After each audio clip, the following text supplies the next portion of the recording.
नमस्कार नमस्कार। बहुत लोग उत्सुकता से आपके लिए वेट कर रहे हैं। Thank you very much, thank you very much. Dharmendra Pradhan ji, मैं हिंदी में सवाल पूछूंगा ताकि हमारे Hindi channel Republic Bharat, Bangla channel Republic Bangla, Republic Kannada और रिपब्लिक इंग्लिश में भी इसका सीधा प्रसारण हो।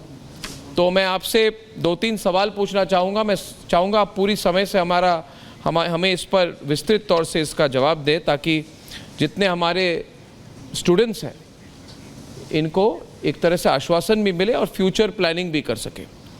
पहला सवाल मेरा ये है कि हमने एक पोल चलाई थी धर्मेंद्र प्रधान जी की, should the NEET exam be held again, यानी कि नीट एग्ज़ाम क्या फिर से होनी चाहिए।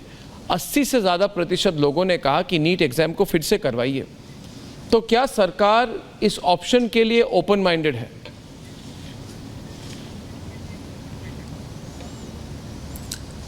अर्णब जी, मैं आपकी चैनल के माध्यम से देश के विद्यार्थियों को आश्वस्त करना चाहूँगा। सरकार विद्यार्थियों के हितों को सर्वोपरि देखती है।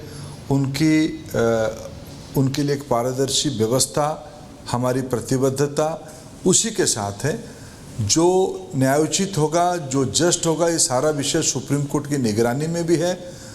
कुछ विषय विसंगति की ध्यान में भी आई है, कुछ विषय कोर्ट की माध्यम से समाधान हुई है। एक जगह की विषय अभी भी कुछ अनुसंधान, कुछ इंक्वायरी की दायरे में है। कुछ भी चीज़ हम ऐसे नहीं करेंगे जो देश के विद्यार्थियों के हितों को नुकसान करेगा। नहीं, मगर are you open to having NEET exam again? क्या आप खुले दिमाग से इस ऑप्शन को देख सकते हैं और कंसिडर कर सकते हैं धर्मेंद्र प्रधान जी? मैं विनम्रता के साथ कहूँगा अर्णब जी, हम विद्यार्थियों के हितों को सर्वोपरि रखेंगे।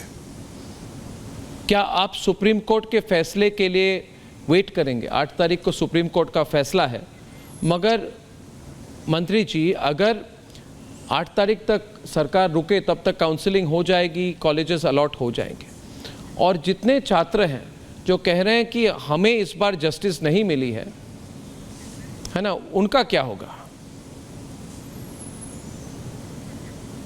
देखिए अर्णब जी, चीज़ों को धैर्य के साथ सामना करना पड़ेगा। सरकार सभी के लिए है, पक्ष हो विपक्ष हो, सभी को सुनना। अभी प्रजातंत्र में सुनना ही सबसे बड़ा बात होती है। और आजकल विद्यार्थियों के मन की स्थिति को मैं एक पेरेंट्स के नाते भी समझता हूँ। मैं आज शिक्षा विभाग के दायित्व में हूँ। मेरा दायित्व है सभी पक्षों को सुनना, न्यायोचित जो उचित होगा, जो न्यायसंगत होगा, जो जस्ट होगा, उसी को करना।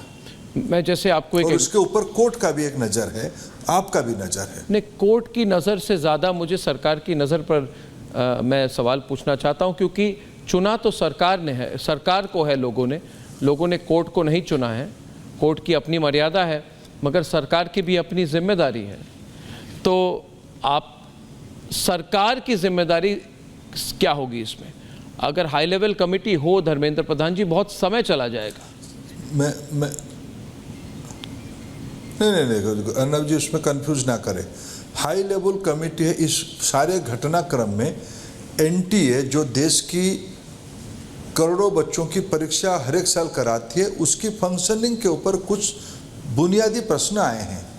आखिर परीक्षा तो किसी को करानी पड़ेगी। परीक्षा कंप्यूटर बेस्ड होगा या पेन एंड पेपर में होगा। इस सारे करते हुए जो अनुभव आए हैं, पिछले साल 1,30,00,000 बच्चे परीक्षा दिए हैं। अब तक इस बार 80 लाख बच्चे परीक्षा दिए हैं। इस सारे परीक्षा व्यवस्था में एनटीए की कंडक्ट के बारे में कुछ विषय इस बार स्पष्टता के साथ आई है। और आज डेमोक्रेटिक कंट्री में चीज़ों को बदलते रहना पड़ता है, लोगों को आगे प्रोग्रेसिव तरीके से जाना पड़ता है। और इसीलिए एक एम्पावर्ड कमेटी बनेगा जो एनटीए की फंक्शनिंग के बारे में ग्लोबल व्यू, प्रैक्टिसेस क्या है, उसके ऊपर एक्सपर्ट्स के व्यू आएगा। बाकी रहा विद्यार्थियों की परीक्षा के बारे में प्रमाण आधारित, तथ्य आधारित जो विषय हमारे सामने आ रहा है, देश की विद्यार्थियों को हितों में हम कुछ भी कठोर कदम उठाने में कोई पीछे नहीं रहेंगे। और हम विद्यार्थियों के हितों के लिए प्रतिबद्ध है और विद्यार्थी हमारी सर्वोपरि है। पर धर्मेंद्र प्रधान जी, बड़ा मुद्दा क्या है? पेपर लीक का मुद्दा या ग्रेस मार्क्स का मुद्दा? देखिए, ग्रेस मार्क की मुद्दा पहले आई थी, उसकी कोर्ट की निगरानी में सरकार ने, एनटीए ने कुछ सुझाव दिया, कोर्ट ने भी उसको एंडोर्स किया, वो समाधान हो गया है। बाकी एक जगह की विसंगति अनामोलिश के बारे में बात है, एक जगह की आई है, वहाँ की पुलिस यानी बिहार की पुलिस उसकी इकोनॉमिक ऑफेंस विंग और भारत सरकार के लोगों की निरंतर संपर्क में है। जो इंक्वायरी वगैरह चल रही है वो एक लॉजिकल एंड तक 1-2 दिनों में पहुंच जाएगी, वो भी स्पष्ट हो जाएगी। प्रधान जी, हमारे देश में हम हमेशा मेरिट की बात करते हैं कि आप परिश्रम कीजिए, आप आगे बढ़ेंगे, और आजकल एक तरफ वो बात है, दूसरी बात ये भी है कि देश में राजनीति इतनी हो रही है कि युवाओं को उकसाना भी बहुत आसान हो गया है। हालांकि ये भी सच्चाई है कि पिछले 48 घंटों में 24 घंटों में 2 एग्ज़ाम्स कैंसिल हुए, एनसीईआरटी और नेट, और आपने खुद कहा है कि डार्क वेब में, ये बहुत बड़ी बात आपने कही है कि डार्क वेब में, डार्क नेट में ये पेपर लीक हो गया था। तो इसके पीछे कोई ना कोई तो बहुत बड़ा हाथ है। एक जो मैं कह रहा हूँ एग्ज़ाम माफिया होगा, कोई एजुकेशन माफिया होगा, ये कोई आम आदमी तो नहीं करा सकते ना डार्क वेब में लेना। एक ऑर्गेनाइज्ड इंडस्ट्री एक माफिया तरह से बन गई है। तो मेरा सवाल ये है धर्मेंद्र प्रधान जी, अब तक आप पहले भी शिक्षा मंत्री रह चुके हैं, ये बात आपके सामने क्यों नहीं आई? इस पर एक्शन क्यों नहीं हुआ अब तक? अर्नब जी, जब भी ये डार्क नेट की बात आई, गृह विभाग की I4C एजेंसी ने कल ही हमको 3 बजे यूजीसी चेयरमैन को बताया कि ये क्वेश्चन में, इस एग्जामिनेशन में कॉम्प्रोमाइज होने की ये इंडिकेशन है, ये प्रमाण है। हम समय नहीं बिताए उसके ऊपर उसको कैंसिल करने में, तुरंत ही हमने सीबीआई इंक्वायरी लगा। आपने सही कहा, आज बदलते हुए समय में हमने कई विषयों को कभी कल्पना, 10 साल पहले ये विषय ही नहीं था, आज इस विषय को हमको स्वीकार करना पड़ेगा। ये डार्क नेट ये कभी हमारी सोचने की परिधि में नहीं था, आज सोचना पड़ रहा है जी। इसीलिए हमने उसको सीबीआई को सौंपा है सारे विषयों को। जैसे मैंने कहा कि एनटीए की इंटरनल रिफॉर्म से लेके मॉडर्न टेक्नोलॉजी एप्लीकेशन तक सारा विषय को एक नए सिरे से देखने की आवश्यकता है।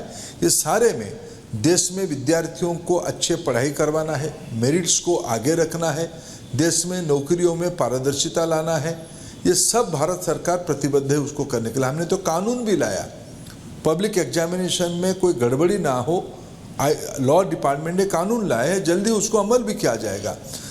कानूनी व्यवस्था और प्रशासनिक व्यवस्था के माध्यम से हम आश्वस्त करना चाहेंगे। इस समस्या को मैं एकदम स्वीकार भी करता हूँ, जो हुआ ये नहीं होनी चाहिए, उसके लिए कोई जिम्मेवार है तो शिक्षा विभाग के इंचार्ज के नाते मैं भी जिम्मेवार हूँ। लेकिन इसको मैं आश्वस्त करना चाहूँगा कि इसको आगे ले चल के इसमें हम सभी के सहयोग चाहिए, इसको एक लॉजिकल एंड ट्रांसपेरेंट एंड तक ले जाने के लिए। प्रधान जी, क्या ये पटना तक सीमित था ये लीक? ये संभव है आजकल के ज़माने में? अगर पटना में इतनी बड़ी लीक हो जाए तो ये लिमिटेड कैसे हो सकती है पटना तक? ये जो घटना हुई, ये जो घटना हुई है लिमिटेड, ये जो घटना हुई है इसकी जो इंफॉर्मेशन अभी तक पिछले कई दिनों से जो स्पष्ट हो रही है वो एक आइसोलेटेड घटना है, उसको भी टैकल कर लिया जाएगा। उसकी तह तक हम पहुंचे हैं, उसके सारे गुनहगार अभी गिरफ्तार हो चुके हैं। उसकी, जैसे आपने कहा कि माफियाओं की काम है, शिक्षा में जो माफियागिरी कर रहे हैं उनकी कुछ बैकग्राउंड है, ये सारे जानकारी आ चुकी है, उसी पे वहाँ की पुलिस ने कार्रवाई किया है, उसको एक लॉजिकल एंड तक ले लिया जाएगा। आपके ही उप मुख्यमंत्री विजय कुमार सिन्हा भी प्रोग्राम पर थे, उन्होंने कहा कि तेजस्वी यादव को ये पूरे सबको समझाना पड़ेगा कि उनके ऑफिस के में रहे हुए एक कर्मी, वरिष्ठ कर्मी, उन्होंने बुकिंग की थी उस गेस्ट हाउस में उन लोगों के लिए जो इस लीक के पीछे हैं। तो आप इस विषय को कैसे देखते हैं? अर्नब जी, मैं आज मेरे दायित्व, आज मेरे मन में उस लाखों विद्यार्थियों के मन में क्या चल रहा है उसकी मैं जिम्मेवारी लेता हूँ। सबके अपना अपना काम करने दीजिए। मेरे दायित्व आज के दिनों में कि मैं ऐसा भी कुछ ना करूँ, ऐसा भी कुछ ना कहूँ, डेमोक्रेसी है, किसी को कोई आहत ना करूँ। मेरे दायित्व आज उन लाखों बच्चों के मन में विश्वास बनाना है कि आप भरोसा रखिए, ये सरकार आप ही के है, आप ही के द्वारा चुनी गई है, आपके हितों के लिए हम कोई कसर नहीं कम करेंगे। हम पूरा मेहनत से आपकी जो गड़बड़ी कुछ सामने आई है उसको सुधारेंगे और आपको हम आश्वस्त करते हैं एक पारदर्शी व्यवस्था का। आखिरी सवाल, ये राहुल गांधी की प्रेस कॉन्फ्रेंस आपने सुनी थी आज प्रधान जी? जिस हाँ, तरह मैंने सुना था। उन्होंने कहा कि प्रधानमंत्री, प्राइम मिनिस्टर साइकोलॉजिकली डाउन है, प्रधानमंत्री को कहा साइकोलॉजिकली डाउन है, बहुत पर्सनल बातें कही जिसको मैं रिपीट नहीं करना चाहता। और उन्होंने कहा कि प्रधानमंत्री नीट जैसे विषयों पर उनका समय नहीं है, वो साइकोलॉजिकली उस पोजीशन में नहीं है कि वो नीट जैसी समस्याओं पर ध्यान दें।